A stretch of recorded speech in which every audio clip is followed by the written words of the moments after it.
Good morning class. देखिए, आज का जो वीडियो है, आज के वीडियो में हम लोग पढ़ेंगे क्लास 12 मैथ्स के नेक्स्ट लेसन के बारे में। ठीक है, इससे पिछले वाले वीडियो में हम लोग जो है पढ़ चुके हैं कि कैसे कोई अगर आव्यूह दिया जाए तो उस आव्यूह में उपस्थित जो वेरिएबल्स होते हैं यानी चर राशियां जो होती हैं जैसे एक्स वाई जेड, उनकी वैल्यू कैसे फाइंड आउट करते हैं। या फिर अगर कोई आव्यूह हमें दिया गया है तो उसका गुणनफल कैसे ज्ञात करते हैं, या किसी दिए गए आव्यूह के क्रम व कोटि कैसे हम फाइंड आउट करते हैं।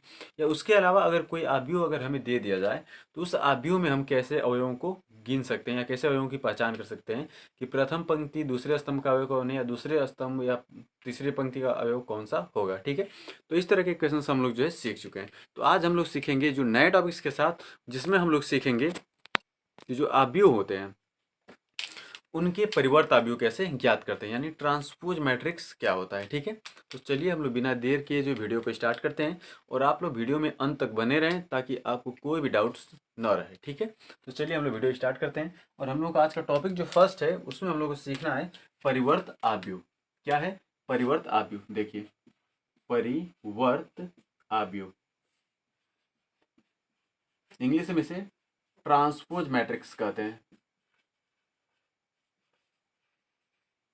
ट्रांसपोज मैट्रिक्स यानी कि परिवर्त आव्यूह। ठीक है, देखिए परिवर्त आव्यूह होता क्या है। तो यदि ए कोई आव्यूह है और यदि उसके पंक्तियों की संख्या को हम स्तंभों में बदल दें या सभी स्तंभों की संख्या को अगर पंक्तियों के रूप में हम बदल देते हैं तो उस प्रकार से प्राप्त आव्यूह को हम परिवर्त आव्यूह कहते हैं। डिफिनीशन देखिए क्या होगा। जब, देखिए हम यहाँ पे डिफिनीशन इसकी लिख देते हैं। जब किसी आव्यूह के जब किसी आव्यूह के सभी पंक्ति को स्तंभ में अथवा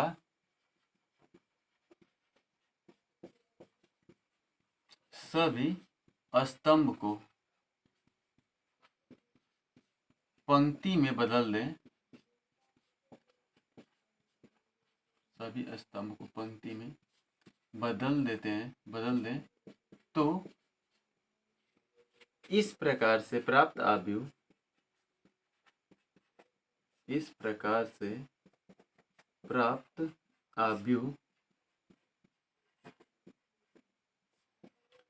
पहले आव्यूह का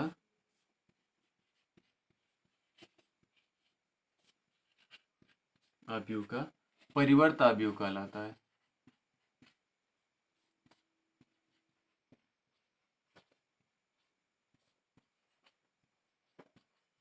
परिवर्त आव्यूह कहलाता है।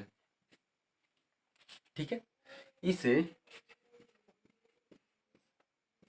ए के पावर डैश या ए के पावर टी, टी मतलब ट्रांसपोज मैट्रिक्स, ठीक है, से व्यक्त करते हैं,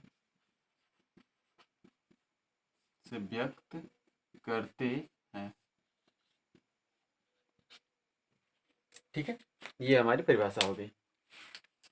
कह क्या रहा है ध्यान से देखिए कि जब किसी आव्यूह के सभी पंक्ति को यानी जितनी भी पंक्तियां होंगी उसमें उसको किस में बदल देते हैं, स्तंभ में, अथवा सभी स्तंभ को क्या करें, पंक्ति में बदल देते हैं। तो इस प्रकार से जो आव्यूह प्राप्त होता है वो पहले आव्यूह का क्या कहलाता है, परिवर्त आव्यूह कहलाता है। अगर समझना है तो देखिए, जैसे कह दें हम कि यदि ए बराबर एक आव्यूह हमें दिया गया है, जैसे कह दिया गया 2 3 4 और 5, ये हमारा एक आव्यूह है। ये हमारी हो गई पंक्ति R1, ये पंक्ति क्या हो गई हमारी R2। हम जो पंक्ति को स्तंभ बना देते हैं यानी R1 को कन्वर्ट कर देते हैं C1 में और जो R2 है इसे कन्वर्ट कर देते हैं हम लोग C2 में। यानी जो पंक्ति ऐसे है उसको हम ऐसे लिख देते हैं। तो ये जो होगा अगर हम ऐसे बदल देते हैं तो हमारा क्या मिलेगा, जो 2 3 ऐसे है वो ऐसे हो जाएगा 2 3, ये क्या बन गया हमारा पहला कॉलम C1।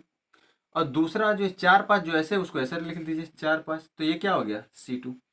अब यहाँ पर हुआ क्या है कि जो R1 था वो क्या बन गया है C1 और जो R2 था वो क्या बन गया है C2।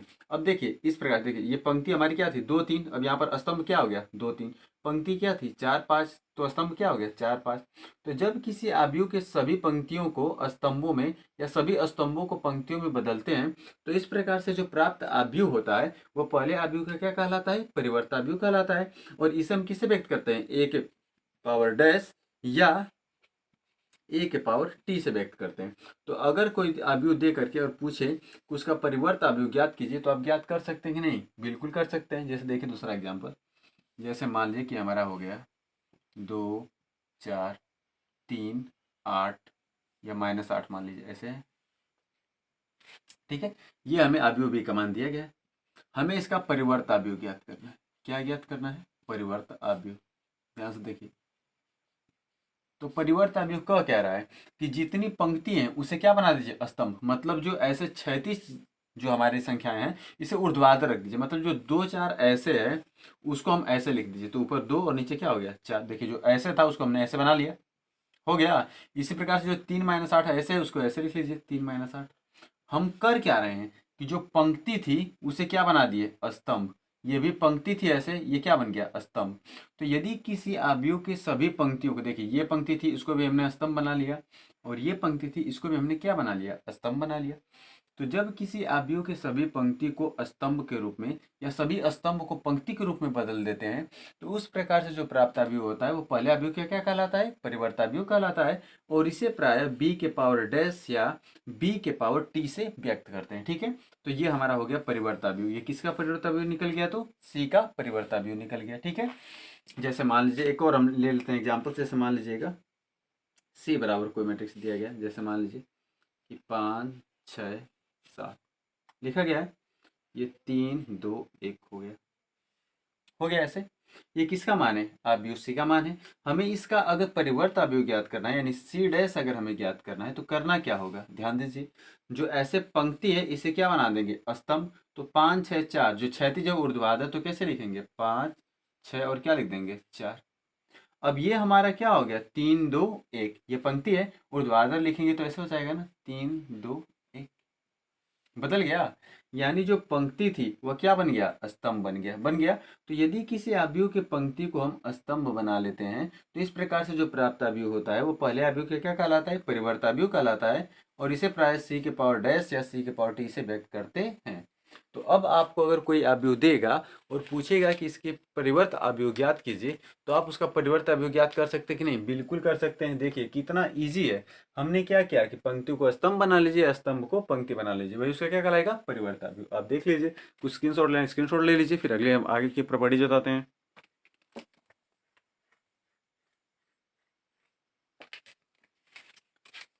चलिए हम इसे इरेज कर देते हैं और इसके कुछ प्रगुण को बता देते हैं, ठीक है कि है क्या।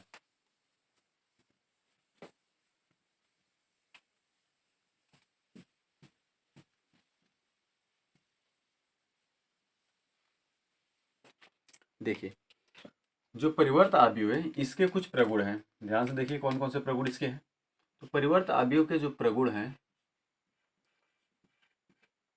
इसके जो गुण हैं, ठीक है, वो कौन कौन से हैं। तो इसमें फर्स्ट चीज ये पता होनी चाहिए आपको, पहली चीज कि जो इसका परिवर्त आव्यूह का जो परिवर्त आव्यूह होता है, मतलब ए डैश परिवर्त आव्यूह है, और अगर इस पूरे का डैश निकालेंगे तो वो इसका मूल आव्यूह होता है, यानी जो ए होगा वही निकलेगा हमारा, ठीक है। दूसरी प्रॉपर्टी जिसकी ये है कि अगर मान लीजिए कि कोई आव्यूह इस प्रकार से दिया गया है जो योगफल अथवा अंतरक रूप है, जैसे a प्लस बी, अगर इसके परिवर्त आव्यूह ज्ञात करना है तो इसका जो मान होता है ये बराबर होता है किसके, a dash plus b dash के, ये हमारे बराबर हो जाता है। तीसरी चीज ये है कि अगर मान लीजिए कोई इस प्रकार से दे जाए, जैसे a है इंटू बी, इस पूरे का क्या निकालना है होल डैश मतलब a इंटू बी यानी मल्टीप्लाई करेंगे, उसका क्या निकालेंगे परिवर्त आव्यूह। तो ये जो होता है ये बराबर होता है उल्टा किसके, बी डैश इंटू ए डैश के बराबर हो जाएगा, ठीक है। और चौथा जो प्रॉपर्टीज है वो है कि यदि मान लीजिए कि कोई अभी इस प्रकार से है कि k इंटू ए डैश, के इंटू क्या है ए डैश, तो ये बराबर हो जाता है k इंटू ए डैश के। यदि किसी परिवर्त आव्यूह में किसी अचर राशि का अगर गुणा किया जाता है, सॉरी ये देखिए यहाँ पर किसी अगर अवयव में अचर राशि का गुणा करके और उसका होल डैश ज्ञात करते हैं, तो उस पूरे का मान जो होता है वो ए डैश इंटू उस अचर राशि के गुणनफल के क्या होता है, बराबर होता है। ठीक है, तो ये हमारी 4 इसके प्रमुख प्रगुण हैं। ठीक है, अब इन प्रगुणों को हम समझ लेते हैं कि आखिर कौन सा प्रगुण सही है इसका, कौन सा प्रगुण हमारा गलत है। तो चलिए प्रगुण नंबर 1 की पहले हम सत्यता की जांच करते हैं कि क्या सही है क्या गलत। तो प्रगुण नंबर 1 देखिए, पहला प्रगुण नंबर हम लोग फर्स्ट देखते हैं, इसकी जांच करते हैं हम लोग कि सही है कि गलत है। ठीक है, तो प्रगुण नंबर फर्स्ट है क्या हमारा, उसमें लिखा गया है कि जो ए डैश का जो होल डैश है ये बराबर होता है ए के। किसके बराबर होता है, ए के। अब हम यहाँ पर मान करके सॉल्व करेंगे। तो ठीक है, सबसे पहले लिखते हैं कि माना, देखिए लिखेंगे कि माना ए इज इक्वल टू कोई अवयव हमें लिया गया है, जैसे मान लीजिए कि 2 3 और 4 -5, ये हमें कोई अवयव लिया गया था, किसका मान था, ए का है। अब हम इसका परिवर्त अवयव ज्ञात कर लेते हैं। क्या ज्ञात कर लेते हैं, ए डैश, ए डैश ज्ञात कर लेते हैं। तो ए डैश में होता क्या है कि जो इसकी पंक्ति है, यानी जो ऐसे है वह ऊर्ध्वाधर, मतलब जो पंक्ति वो क्या बन जाएगी, स्तंभ हो जाएगी। यानी जो R1 है और ये हमारा क्या हो गया, R2 हो गया। तो हम कह सकते हैं कि जो R1 है इसे रिप्लेस कर देते हैं हम C1 से, और जो R2 है इसे रिप्लेस कर देते हैं किससे, C2 से। तो R1 जो क्षैतिज ऐसे वो ऐसे हो जाएगा, तो यानी 2 3 हो गया, और फिर ये हो गया 4 और ये हो गया -5 हो गया। अब बताइए ये क्या निकल गया, ए डैश। लिखेंगे चूंकि पुनः अब ए डैश तो हमें ज्ञात हो गया, अब इस पूरे का क्या ज्ञात करेंगे, होल डैश। क्या ज्ञात करेंगे, होल डैश ज्ञात कर लेंगे। अब देखिए ये जो पंक्ति हमारी दिख रही है पुनः, ये वाली हमारी R1 और ये वाली क्या दिख रही है, R2। अब पुनः इसे रिप्लेस कर देते हैं, क्या बना देते हैं कि R1 को हम बना लेते हैं C1, और पुनः जो R2 है इसे क्या बना देते हैं हम लोग, C2 बना देते हैं। ठीक है, तो करना क्या है, ये जो पंक्ति दिख रही है इसे हम स्तंभ बना लेंगे। तो स्तंभ बनाएंगे तो 2 4, ये पंक्ति ऐसे है तो ऊर्ध्वाधर कैसे हो जाएगा, 2 और क्या हो जाएगा, 4 हो जाएगा। और ये जो पंक्ति ऐसे है इसको हम ऊर्ध्वाधर लिखेंगे तो क्या लिखेंगे, 3, और नीचे क्या हो जाएगा, -5। अब देखिए 2 3 4 और -5, ये देखिए समीकरण 1 का जो अवयव ए का मान था उसके बराबर है कि नहीं। 2 3 4 -5, 2 3 4 -5, और ये हो गया ए डैश। तो लिख सकते हैं कि ए डैश का जो होल डैश होता है ये बराबर है, पूरा मैट्रिक्स किसके बराबर है, ए के। ए डैश के क्या होता है, बराबर होता है। तो किसी भी परिवर्त अवयव का, किसी भी परिवर्त अवयव का जो परिवर्त अवयव होता है वह उसके मूल अवयव के बराबर होता है। किसके बराबर होता है, मूल अवयव के बराबर होता है। समझ में आ रही बात। तो ये हमारी फर्स्ट प्रॉपर्टीज हो गई जो मैंने आपको प्रूव करके दिखा दिया। अब हम लोग देखेंगे कि सेकेंड प्रॉपर्टीज जो है वो अभी सही है या नहीं। ठीक है, तो फर्स्ट प्रॉपर्टीज को पहले आप चेक कर लीजिए, फिर सेकेंड प्रॉपर्टीज हम आपको बताते हैं। ठीक है, चलिए अब हम इसको प्रगुण नंबर 1 को हटा देते हैं, अब दूसरा देखते हैं हम लोग। अब देखिए प्रगुण नंबर 2 सेकेंड क्या कह रहा है। ठीक है, तो देखिए जो प्रगुण नंबर हमारा सेकेंड है वो कह रहा है कि यदि, देखिए प्रगुण नंबर 2, इसकी जांच कर लेते हैं हम लोग। प्रगुण नंबर 2 हमें क्या कह रहा है कि जो ए और बी, अगर ए और बी दो हमारे अवयव हैं तो इनका जो परिवर्त अवयव होगा वो ए डैश अब प्लस बी डैश, यानी ए और बी दोनों अवयवों के परिवर्त अवयव के योगफल के क्या होगा, बराबर होगा। ये हमें यहाँ पर दिखाना है। ठीक है, तो सबसे पहले मान लेते हैं कि माना, देखिए लिखेंगे कि माना ए इजकल टू कोई अवयव ले लेते हैं मैट्रिक्स, जैसे 1 2 3 4, सिंपल। और बी बराबर कोई दूसरा ले लेते हैं हम लोग माइनस में, जैसे मान लीजिए कि -4 5 3 -2, ऐसे कोई हमारा बी का मान हो गया। ठीक है, अब प्रश्न क्या कहा गया है कि LHS हम लोग क्या ले लेते हैं, LHS को ले लेते हैं। तो पहले रख लेते हैं LHS को, हम जांच करते हैं LHS। ठीक है, LHS क्या कह रहा है कि a प्लस बी का होल डैश कह रहा है हमें। तो पहले हम ज्ञात कर लेते हैं कि a प्लस बी क्या होगा। तो a प्लस बी जैसे ज्ञात करेंगे हम लोग, तो a प्लस बी, a का मान कितना आ गया आपका 1 2 3 4, अब प्लस बी, बी का मतलब क्या हो जाएगा -4 5, और ये हो जाएगा 3 और -2 हो जाएगा। अब इसको ऐड करना है हमें, यानी a प्लस बी की वैल्यू फाइंड आउट करनी है। तो a plus b is equal to होगा क्या, हमें ध्यान दीजिएगा, पहले इसको आप जोड़ लीजिए, ऐड कर लीजिए। तो ऐड अगर आप कर लेते हो तो देखो एक और ये प्लस में माइनस जोड़ेंगे तो -4, यानी 1, अब -4, 1 में से -4 सब्सट्रैक्ट कर देंगे तो कितना हो जाएगा, -3 हो जाएगा। अगर ऐसे नहीं, देखिए ये हो गया 1, इस प्लस का माइनस को मल्टीप्लाई करेंगे तो -4, ये हो गया 2, और ये देखिए प्लस का यहाँ प्लस करेंगे तो 2 + 5, ये हो गया 3, और ये प्लस कितना हो जाएगा 3, ये हो गया 4, और प्लस का माइनस मल्टीप्लाई करेंगे तो -2 हो गया। अब इसको अगर आप ऐड कर लेते हो तो ये होगा क्या, ध्यान दीजिएगा, 4 में से 1 चला जाएगा तो -3, 5 और 2 मिलकर कितना हो जाएगा 7, 3 और 3 मिलकर कितना हो जाएगा 6, और 4 में से 2 जाएगा तो क्या हो जाएगा 2। ये हमें निकल गया a प्लस बी का मान। किसका मान निकल गया a प्लस बी। अब a प्लस बी का जो मान हमें आया है, किसका मान a प्लस बी का, ये बराबर क्या आ गया -3, 7, 6 और 2, ये आ गया। अब हमें दिखाना है कि इसका होल डैश, इस पूरे का क्या फाइंड आउट करना है होल डैश। तो ले लेते हैं कि a प्लस बी का होल डैश। देखिए यहाँ पर a प्लस बी का क्या याद कर लेते हैं हम लोग, होल डैश याद कर लेते हैं, ठीक है। या यहीं पर देख लीजिए a प्लस बी का होल डैश कर लेते हैं हम लोग। तो ये हो गया a प्लस बी इस पूरे का होल डैश। अगर a प्लस बी का होल डैश अगर हम फाइंड आउट करते हैं तो क्या निकल जाएगा, निकलेगा कि जो पंक्ति है यानी ये वाला जो हमारा R1 है और ये हमारा जो R2 है, ये कन्वर्ट हो जाएगा। कैसे कन्वर्ट होगा वो देखिए, जो R1 है ये कन्वर्ट कर देंगे C1 में, और जो R2 है कन्वर्ट किस में हो जाएगा C2 में।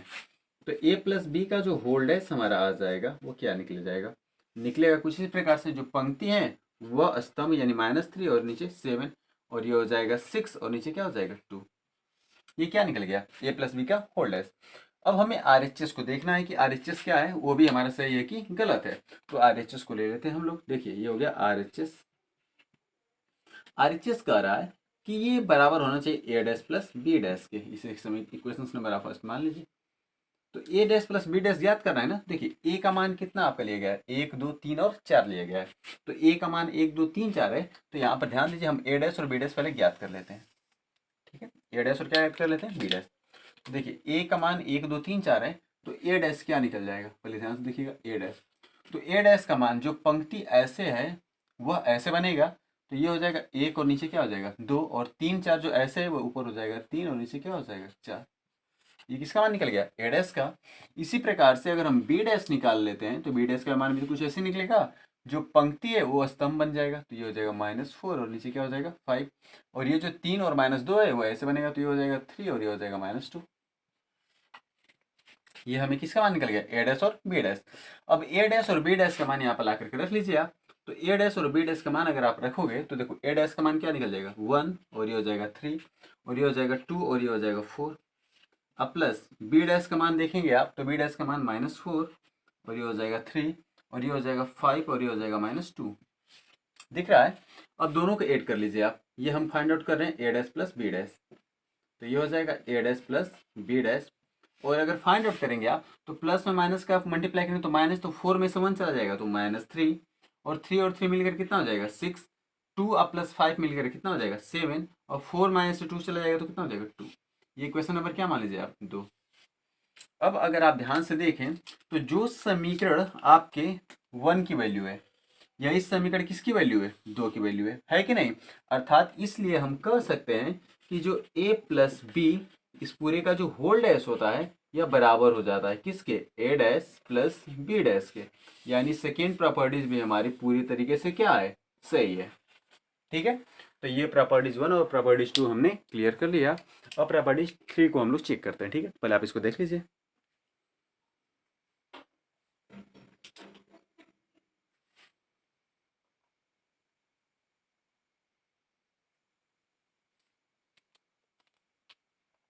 ठीक, चलिए।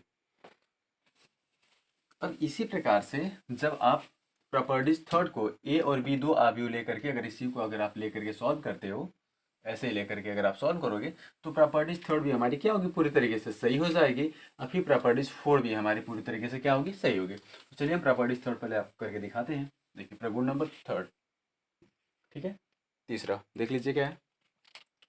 प्रगुण नंबर जो थर्ड है ये कह रहा है, क्या कह रहा है कि a इंटू बी का जो होल डैश है ये बराबर होता है b डैश इंटू ए डैश के। ये है हमारी प्रॉपर्टीज। अब इसमें जो a और b का मान आपको माना गया है, जैसे यहाँ पर हमने मान लिया कि a बराबर कोई वैल्यू ले लिया हमने 1, 2, 3, 4, और b का मान कुछ भी ले लीजिए जैसे 2, -1, 3, 5। ये हमने b का मान ले लिया ऐसे, ठीक है। हमें क्या करना है a into b find out करना है ना। तो पहले हम फाइंड आउट करते हैं a इंटू बी का मान, ठीक है। तो देखिए क्या होगा, पहले हम a into b find out कर लेते हैं। तो a इंटू बी मतलब a का मान 1, 2, 3, 4, और इंटू b का मान 2, -1, 3 और क्या हो जाएगा 5। अब a into b find out करनी है, तो ये हो जाएगा a into b is equal to, अब इसमें जो पंक्ति है इसका स्तंभ में मल्टीप्लाई करेंगे तो 2 का 1 में गुणा करेंगे, तो 1 में 2 का गुणा करेंगे तो 2 1 कम है 2, अब प्लस 3 दूनी के 6 हो जाएगा। फिर अब इस पंक्ति का फिर इस स्तंभ में, तो 1 का 1 में करेंगे तो -1, अब प्लस 2 5 कितना होगा 10। देखिए मल्टीप्लाई करने का अगर आपको तरीका नहीं पता है तो पीछे वाली वीडियो देख सकते हैं, उसमें मल्टीप्लाई करने का तरीका हमने बताया है।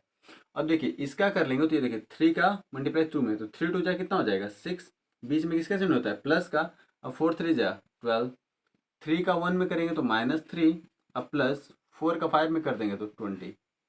अब ये हो गया a into b is equal to 6 और 2 मिलकर कितना हो जाएगा 8, और 10 में से 1 चला जाएगा तो क्या हो जाएगा 9, 12 और 6 मिलकर कितना हो जाएगा 18, और 20 में से 3 चला जाएगा तो माइनस ये प्लस 17, इतना हो जाएगा।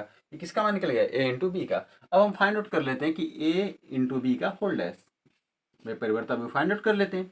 तो परिवर्ता भी जैसे ही फाइंड आउट करेंगे आप, तो होगा क्या कि जो पंक्ति है वो क्या बन जाएगा स्तंभ, यानी ये 8 हो जाएगा और नीचे क्या हो जाएगा 9, और ये हो जाएगा 18, और ये कितना हो जाएगा 17। ठीक है, ये हमें क्या निकल गया a इंटू बी का होल डैश निकल गया। अब इस प्रकार से अगर वर्क करना है हमें, तो क्या हमें देखने को मिलेगा, देखने को ये मिल जाएगा कि अब हमें LHS, ये हमारा क्या निकल गया LHS था, हमने LHS प्रूव कर लिया कि इतना आ गया। ठीक है, इक्वेशन वैसे फर्स्ट मान लेते हैं हम लोग। अब हम लोग यहाँ से प्रूव करते हैं RHS, क्या प्रूव कर लेते हैं RHS। अब RHS प्रूव करते हैं तो देखिए क्या करना है हमें, RHS में क्या गया है बी डैश इंटू ए डैश, देखिए बी यहाँ पर है तो ये हम कर लेते हैं बी डैश, तो बी डैश का मान आएगा क्या, जो पंक्ति है वो क्या बन जाएगी स्तंभ, यानी 2 और नीचे क्या हो जाएगा -1, और 3 5, ये हो जाएगा 3 और नीचे क्या हो जाएगा 5, ये बी डैश हो गया। इसी प्रकार से अगर हम ए डैश अगर फाइंड आउट कर लेते हैं तो ए डैश क्या निकल जाएगा, देखिए जो पंक्ति है 1 2 वो स्तंभ ऐसे बन जाएगा, यानी ऊर्ध्वाधर 1 2, 3 4 जो क्षैतिज है ऊर्ध्वाधर क्या बन जाएगा 3 4। अब हम फाइंड आउट करते हैं RHS, यानी बी डैश इंटू ए डैश। बी डैश की वैल्यू कितनी है 2 3 -1 5,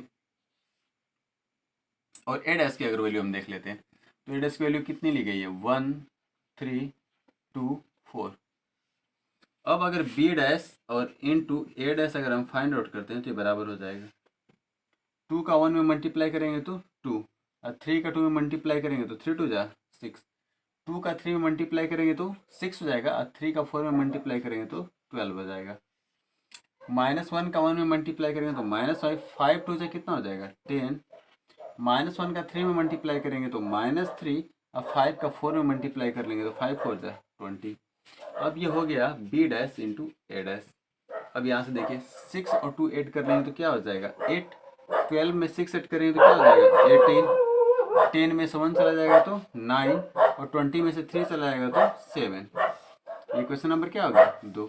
अब अगर आप समीकरण 1 व 2 से अगर तुलना करेंगे तो जो समीकरण 1 की वैल्यू है वही इक्वेशन सेकेंड के भी वैल्यू है, अर्थात हम कह सकते हैं, इसलिए कह सकते हैं कि जो, ध्यान दीजिएगा कि a इंटू बी का जो होल डैश होता है, a इंटू बी का जो होल डैश होता है यह बराबर होता है किसके b डैश इंटू ए डैश के। ठीक है, तो हमारी जो थर्ड प्रॉपर्टीज है वो भी यहाँ पर कंसेप्ट के साथ क्लियर हो रही है। ठीक है, तो ये थर्ड प्रॉपर्टीज हो गई, अब इसे आप ध्यान से देख लीजिए।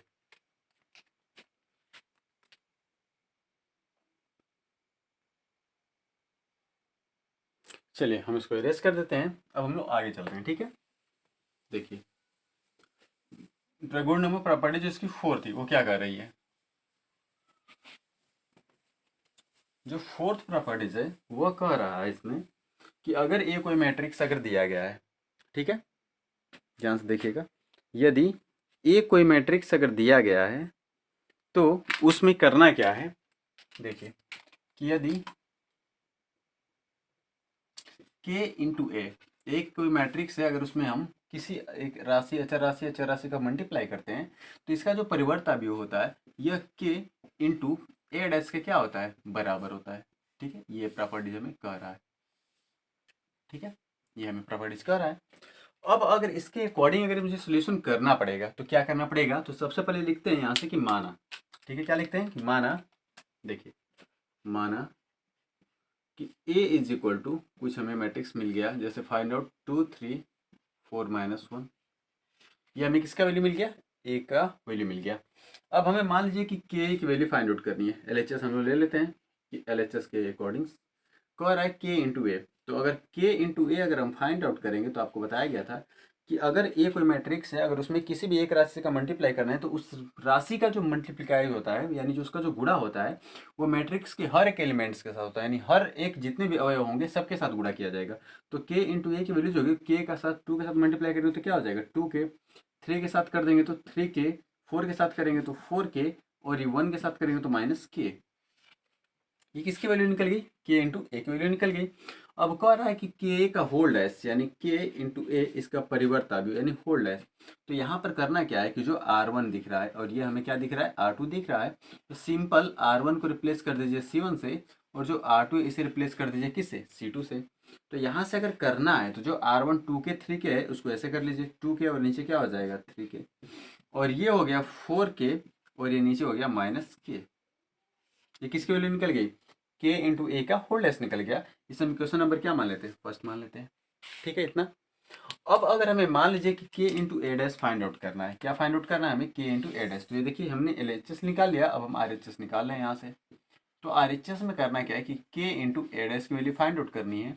तो ये देखिए हो गया k इंटू ए डैश की वैल्यू क्या हो जाएगी, 2 3 है, तो ये इससे मतलब ऊर्ध्वाधर लिखेंगे तो 2, और नीचे क्या हो जाएगा 3, और इस 4 -1 है तो ये हो जाएगा 4, और ये हो जाएगा -1। अब इस k का अगर अंदर मल्टीप्लाई करेंगे आप तो क्या निकल जाएगा 2k, और ये निकल जाएगा 4k, ये निकल जाएगा 3k, और ये निकल जाएगा -k। निकल जाएगा नहीं बच्चा। इस इक्वेशन नंबर आप क्या मान लीजिए 2। अगर इक्वेशन फर्स्ट और सेकेंड का अगर आप कंपेरिजन करें तो जो वैल्यू k इंटू ए डैश की है वही वैल्यू किसकी है, k इंटू ए का होल डैश की वैल्यू है। अर्थात कह सकते हैं हम, या इसलिए हम कह सकते हैं कि जो k इंटू ए का जो होल डैश होता है यह बराबर होता है किसके, k इंटू ए डैश के बराबर होता है। ठीक है, यानी ये भी प्रॉपर्टीज हमारी बिल्कुल क्या है, सही है। ठीक है, तो इस प्रकार से हमने चारों प्रॉपर्टीज जो है परिवर्त अवयव के हमने चेक कर लिया। इससे आपको तरीका भी मिल गया होगा कि परिवर्त अवयव को कैसे फाइंड आउट करना है। तो अब आपको कोई भी इक्वेशन अगर परिवर्त अवयव ज्ञात करने के लिए दिया जाएगा, चाहे वो गुणा करने के लिए दिया जाए, चाहे जोड़ करने के लिए दिया जाए, चाहे घटाना करने के लिए दिया जाए, तो आप उसको जोड़ घटा करके, गुणा करके, मल्टीप्लाई करके आप उसके परिवर्त अवयव आसानी से फाइंड आउट कर सकते हैं। ठीक है, तो चलिए इसको आप देख लीजिए, स्क्रीनशॉट लेना है स्क्रीनशॉट ले लीजिए। और हम लोग जी इसके अब सेकेंड पार्ट्स को देखते हैं कि सममित क्या होता है अवयव और विषम सममित अवयव किसे कहते हैं। ठीक है, चलिए देखिए। ठीक है, चलिए हम इसको इरेज करते हैं और आगे देखते हैं हम लोग। देखिए परिवर्त अवयव के बाद अब हम लोग पढ़ेंगे सममित एवं विषम सममित अवयव क्या है। यहाँ से देखिएगा,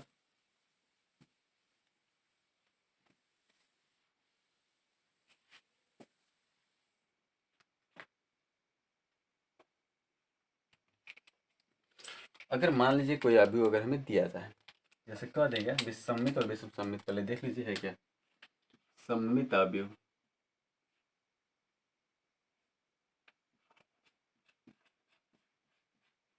सममित अवयव और एक होता है एवं विषम सममित अवयव।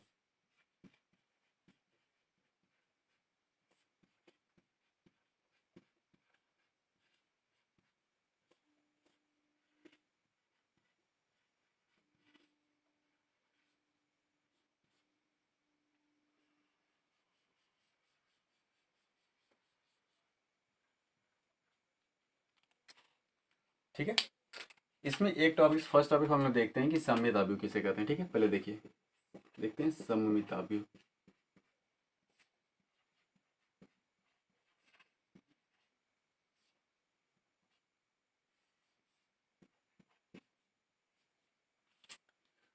कहा जाता है कि यदि किसी अवयव का परिवर्त अवयव अगर उस अवयव के बराबर हो जाए तो ऐसे अवयव को हम क्या बोलते हैं, सममित अवयव कहते हैं। क्या कहते हैं, सममित अवयव। यदि किसी दिए गए अवयव का परिवर्त अवयव अगर उस अवयव के बराबर हो जाता है तो ऐसे अवयव को हम क्या बोलते हैं, सममित अवयव। जैसे कहा जाए कि यदि, देखिए, यदि ए डैश या ए कोई अवयव है और इसका जो परिवर्त अवयव होगा यानी ए डैश, ये दोनों आपस में बराबर हो जाए, यदि किसी आव्यूह का परिवर्त आव्यूह अगर ये दोनों आपस में बराबर हैं तो ऐसे आव्यूह को हम क्या बोलते हैं? सममित आव्यूह बोलते हैं। क्या बोलते हैं? सममित आव्यूह कहते हैं। कहने का मतलब जैसे देखिए एग्जाम्पल से समझ आते हैं आपको। देखिए यदि ए बराबर अगर कोई आव्यूह हम मान लेते हैं, ए बराबर कोई आव्यूह क्या करते हैं हम मान लेते हैं, जैसे 2 3, क्या मान लेते हैं? 2 3। और दूसरा हम मान लेते हैं अगर मान लीजिए कि 3 कामा 4, क्या मान लेते हैं? 3 कामा 4। ये हमें कोई आव्यूह दिया गया है ए का मान। देखिए एग्जाम्पल्स के लिए समझिए, ए का मान हमने क्या मान लिया कि 2 3 और 3 का मान क्या है? 4 है। अगर इसका ए डैश, यदि इसका ए डैश ज्ञात करें, अगर परिवर्त आव्यूह ज्ञात करते हैं और जो इसका ए डैश है वो एक्चुअल में ए आ जाएगा, यानी खुद यानी मूल आव्यूह अगर आ जाता है तो ऐसे आव्यूह को क्या बोलेंगे? सममित आव्यूह। कहने का मतलब ये है कि देखिए परिभाषा अगर आप इसका लिखना चाहें तो देखिए, जब परिवर्त आव्यूह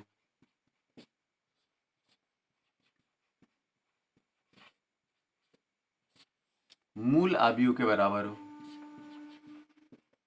मूल आव्यूह के क्या हो जाए? बराबर हो। ये इसकी कंसेप्ट हो गई, ठीक है।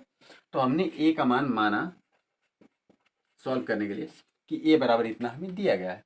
अब इसका हम ए डैश ज्ञात कर लेते हैं, यानी ए डैश जब ज्ञात करेंगे तो करना कुछ नहीं है, जो R1 ये रो R1 ये R2 हो गया, रिप्लेस कर देंगे। क्या कर देंगे कि R1 को रिप्लेस C1 से और जो R2 था इसे रिप्लेस C2 से कर देंगे हम।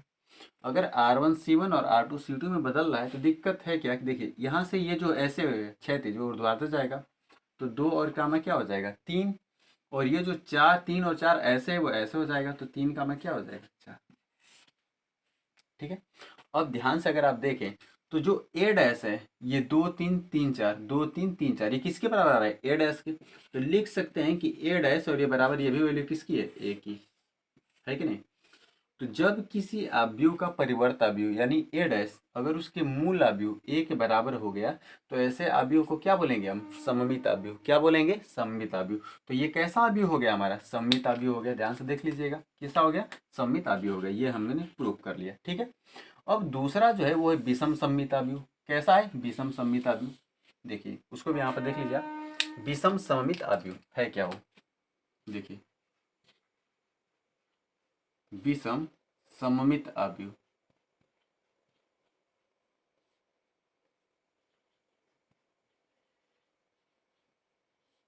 ये फर्स्ट हम लोगों का सममित आव्यूह, ये सेकेंड है विषम सममित आव्यूह, ठीक है। इसमें है क्या कि अगर किसी आव्यूह का परिवर्त आव्यूह अगर उसके ऋणात्मक जो मूल आव्यूह है उसके ऋणात्मक मान के बराबर आता है तो ऐसे आव्यूह को हम क्या बोलते हैं? विषम सममित आव्यूह। क्या बोलते हैं? विषम सममित आव्यूह। जैसे कहा जाएगा कि अगर कोई आव्यूह दिया गया, यदि जान लीजिए इसकी कंडीशन क्या है कि जब ए डैश, कंडीशन ये है इसका कि जब ए डैश यानी जो दिए गया आव्यूह का जो मूल आव्यूह का परिवर्त आव्यूह होगा ये अगर मूल आव्यूह के ऋणात्मक हो जाए, यानी ए डैश अगर ये बराबर होता है किसके? -a के, ठीक है। यदि ए डैश बराबर -a तो इसे हम विषम सममित कहेंगे। क्या कहेंगे मुन्ना? विषम सममित कहते हैं,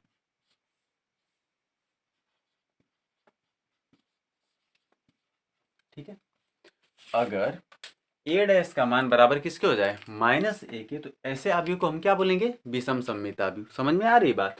जैसे अगर हम मान लीजिए कोई एग्जांपल्स अगर ले लेते हैं, देखिए जैसे मान लीजिए कि ए को एक आव्यूह अगर हम ले लेते हैं, ठीक है। जैसे मान लीजिए कि ए की कोई वैल्यू हम ले लेते हैं। देखिए यदि ए बराबर कोई एक आव्यूह मान लिया जाए, ठीक है, इस प्रकार से माना जैसे 0 -a 1। देखिए मान लीजिए ये हमारा कोई आव्यूह ले लेते हैं। दूसरा है कि 1 0 और ये -1 -1 1 और क्या हो गया? 0। ये हमारा क्या है? ए कोई आव्यूह है। तो अगर हम इसका ए डैश ज्ञात कर लेते हैं, क्या ज्ञात कर लेते हैं? ए डैश। तो जैसे ही ए डैश ज्ञात करेंगे तो जो इसकी पंक्ति है वो क्या बन जाएगी? स्तंभ। यानी जो ऐसे है R1 जो है ये R2 और ये क्या हो गया? R3। तो यहाँ पर जो R1 होगा, देखिए R1 ये कन्वर्ट होगा C1, R2 C2 और जो R3 है ये क्या हो जाएगा? C3। तो जो ए डैश निकलेगा वो हमारा निकलेगा क्या? देखिए ये हो जाएगा 0 और ये हो जाएगा -1 और ये हो जाएगा 1। भाई जो ऐसे है क्षैतिज जो क्या बन जाएगा ऊर्ध्वाधर, ये हो जाएगा 1 0 -1 और ये हो जाएगा -1, ये हो जाएगा 1 और ये क्या हो गया 0 हो गया। अब अगर इसमें से हम माइनस कॉमन कर लेते हैं, माइनस क्या कर लेते हैं कॉमन, देखिए ये हमारा ए डैश दिख रहा है आपको, और अगर यहाँ से माइनस कॉमन करते हैं तो जैसे माइनस आप कॉमन करेंगे तो ये देखिए ये प्लस हो जाए, ये माइनस है तो क्या हो जाएगा प्लस, और ये प्लस है तो क्या हो जाएगा माइनस। अब ध्यान दीजिए ये भी आपका प्लस है तो माइनस, ये जीरो है तो जीरो ही रहेगा, और ये माइनस है तो प्लस, ये माइनस है तो प्लस हो जाएगा, और ये प्लस है तो माइनस हो जाएगा, और ये हो जाएगा जीरो। अब अगर ध्यान दीजिए ये पूरा जो मान है ये बराबर किसके है ए के, अर्थात ए डैश ये बराबर किसके हो गया -a के, हुआ कि नहीं बाबू। तो जब ए डैश का मान यानी किसी दिए गए आव्यूह का परिवर्त आव्यूह उस मूल आव्यूह के ऋणात्मक मान के बराबर होता है तो ऐसे आव्यूह को हम क्या बोलते हैं विषम सममित आव्यूह। क्या बोलते हैं विषम सममित आव्यूह। तो ये आपका विषम सममित हो गया और ये आपका सममित हो गया, ठीक है। तो विषम सममित और अगर सममित आव्यूह पूछेगा तो अब आप बता सकते हैं कि किस प्रकार के आव्यूह सममित आव्यूह होते हैं और किस प्रकार के आव्यूह विषम सममित आव्यूह होते हैं, ठीक है। आप देख लीजिए अच्छे से, उसके बाद नोट कर लीजिए, फिर हम इसके आगे आपको बताते हैं योगफल क्या होता है इनका।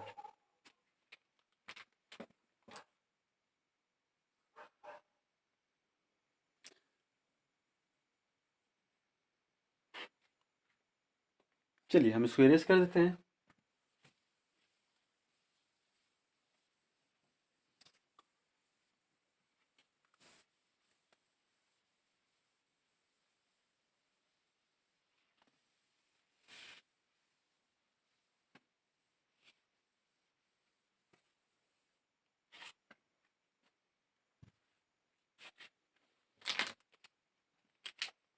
देखिए सममित आव्यूह एवं विषम सममित आव्यूह का योगफल निरूपण का योगफल,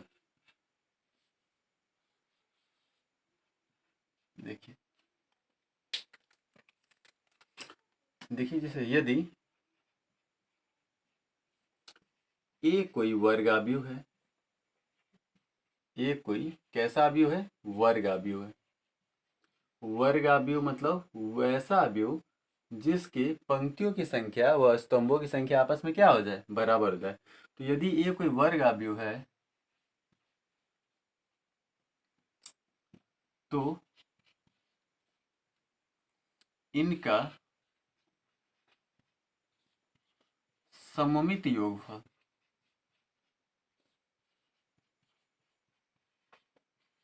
सममित योगफल देखिए ए प्लस ए डैश 1/2 तथा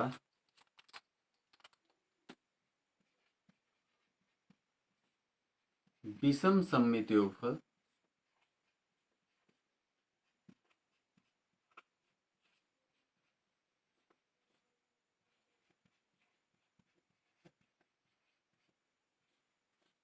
विषम सममित जो योगफल होगा वो हो जाएगा 1/2 ए माइनस ए डैश होता है।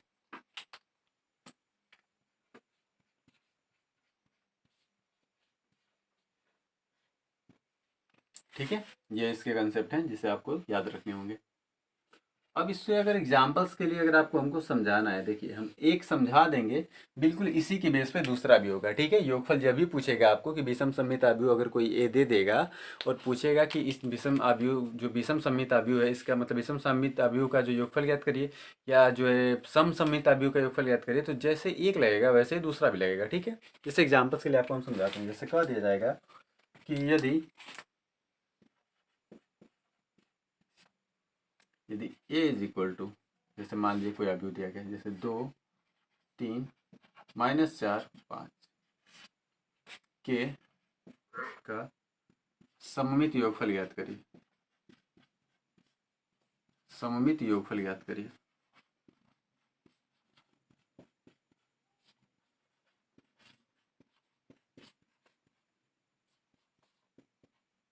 क्या ज्ञात करिए सममित योगफल ज्ञात कीजिए, ठीक है। तो जैसे ए का कोई आव्यूह एक दे दिया गया है, वो चाहे 2 × 2 का हो चाहे 3 × 3 का। देखिए इसमें पंक्ति कितनी है 1 2, स्तंभ कितने, 1 2। तो जब भी वर्ग अवयव होगा तो पंक्तियों की संख्या व स्तंभों की संख्या आपस में क्या हो जाएगी, बराबर हो जाएगी। तो अब इसे अगर सॉल्व करना है तो देखिए क्या करना है। सबसे पहले हमें ए का मान पता है, तो मानेंगे कि माना सममित योगफल p है, सममित योगफल क्या मान लेंगे, p है, अर्थात p का मान क्या होगा, 1/2 a प्लस a डैश। ये हमें ज्ञात करना है, ठीक है। हमें a का मान पता है, a डैश का मान हमें फाइंड आउट करना है। तो सबसे पहले लिखेंगे कि a डैश बराबर, देखिए लिखेंगे क्योंकि a डैश बराबर a डैश बराबर, तो देखिए जो पंक्ति है 2 3 ये ऐसे हो जाएगी, ये -4 5 ऐसे हो जाएगा। ये किसका मान निकल गया, a डैश का। अब ज्ञात करेंगे अतः सममित योग बराबर सममित योग 1/2 a प्लस a डैश। सममित योग क्या माना गया है, p, तो 1/2 a डैश, a का मान कितना है 2 3 -4 5 और प्लस दूसरा अवयव a डैश का मान क्या हो गया 2 -4 और 3 5।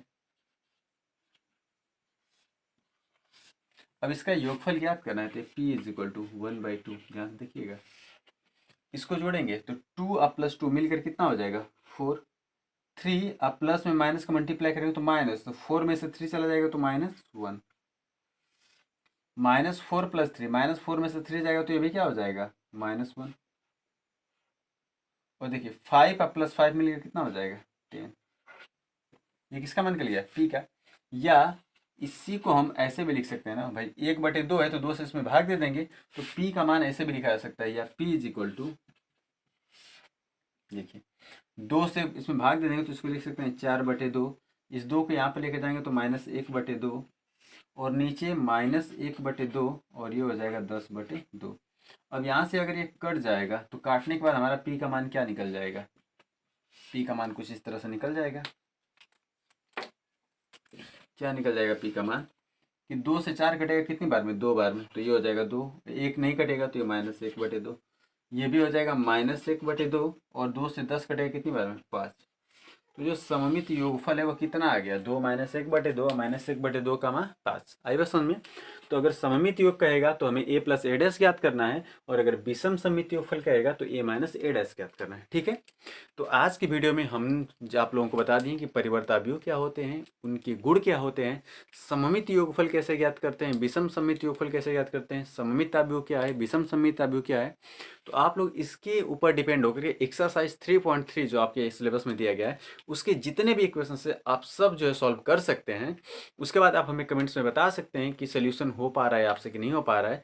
अगर कोई डाउट्स होते हैं तो आप कमेंट्स में उससे बता सकते हैं, फिर हम आपको वीडियो बना करके आगे अपलोड कर देंगे, ठीक है। तो चलिए आज की वीडियो में इतना ही, अगले वीडियो में फिर मिलेंगे नए एक्सरसाइज के साथ। तब तक अपनी स्टडी कंटिन्यू रखिए। All the best.